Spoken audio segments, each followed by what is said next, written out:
l'entorse de la cheville. Alors, qu'est-ce qu'une entorse à la cheville? Pour avoir une entorse, il faut avoir un système ligamentaire qui retient des os ensemble. Alors, lors d'une entorse, il y a un mouvement excessif qui se produit au niveau de l'articulation et vous mettez en tension les ligaments qui vont se retrouver blessés.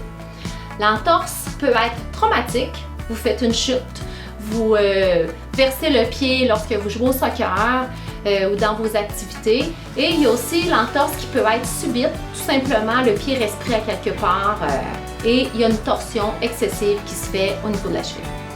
L'entorse la plus fréquente est lorsque le pied verse vers l'intérieur et que les structures externes se font étirer. Il faut savoir qu'une entorse amène fréquemment des fractures. Alors, si vous avez subi un traumatisme, c'est une chute, un coup direct, une radiographie sera nécessaire pour éliminer le risque de fracture au niveau de la cheville. L'entorse a 3 grades. Le grade 1, c'est une entorse légère avec un étirement léger des structures des ligaments qui va entraîner un léger gonflement, peut-être aucun, mais il n'y aura pas de coloration. C'est une entorse qui rentre dans l'ordre rapidement.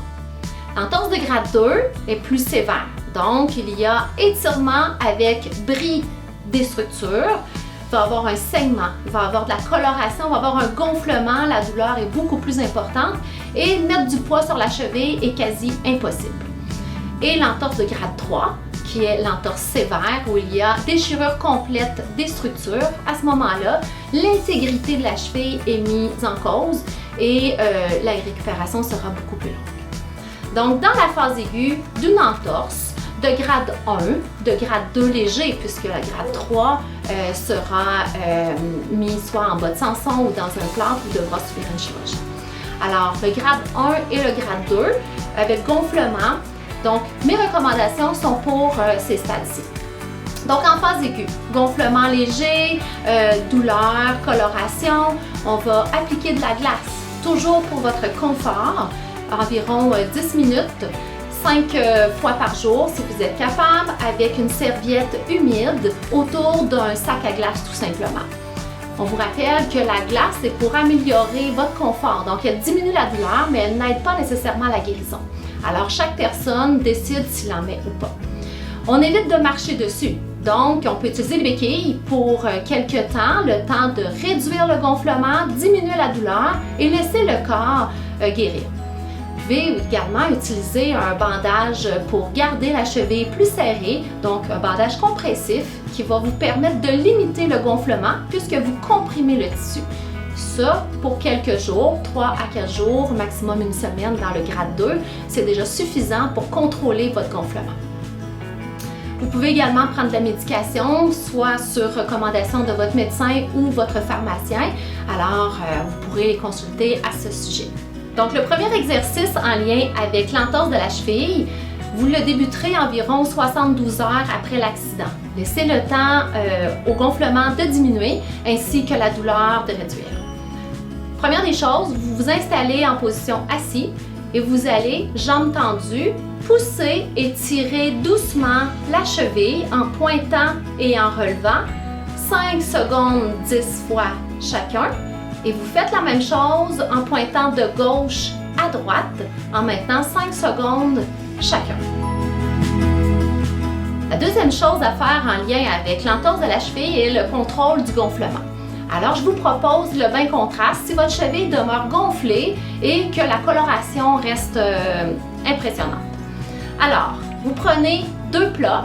Vous pouvez mettre le pied dans un plat et l'autre dans le bain, mais l'utilisation de 2 plats est aussi favorable.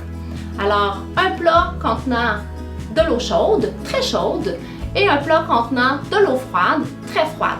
Vous pouvez tester la chaleur, la température de l'eau avec l'autre pied, puisque le pied atteint aura une information altérée et vous dira peut-être que c'est trop chaud ou trop froid. Alors, vous allez, pour une période de 10 minutes, laisser votre pied en alternance dans le froid et le chaud, en prenant le temps d'utiliser le froid en premier et en dernier. Donc, 1 minute de froid pour 2 minutes de chaud pour une période de 10 minutes. Ensuite, vous irez vous installer le pied légèrement surélevé sur le bras du divan, par exemple, pour une période de 10 minutes afin de favoriser le retour du sang vers le genou. Donc, le dernier exercice en lien avec l'entorse de la cheville est le retour à la mise en charge. Comme vous avez utilisé des béquilles, il est important de reprendre progressivement et non tout d'un coup la mise en charge sur le pied. Donc, en utilisant les béquilles, débutez après une semaine environ de la blessure, un peu de poids sur l'articulation lors de la marche. Continuez d'utiliser les béquilles sur quelques jours en augmentant la mise en charge afin de favoriser un retour à la marche normale et ce, presque sans douleur. Alors, il est important de se rappeler que lors d'un trauma à la cheville, il est important de faire une radiographie s'il s'agit d'un coup direct ou d'une chute. Les os de la cheville ont tendance à la fracture. Alors, le gonflement n'est pas toujours signe de fracture et la prise en charge rapide, la prise de béquille, la non mise en charge sur l'articulation favorisera une guérison beaucoup plus rapide pour les premiers jours. Ensuite, la récupération avec les exercices progressifs permettra un retour à la fonction.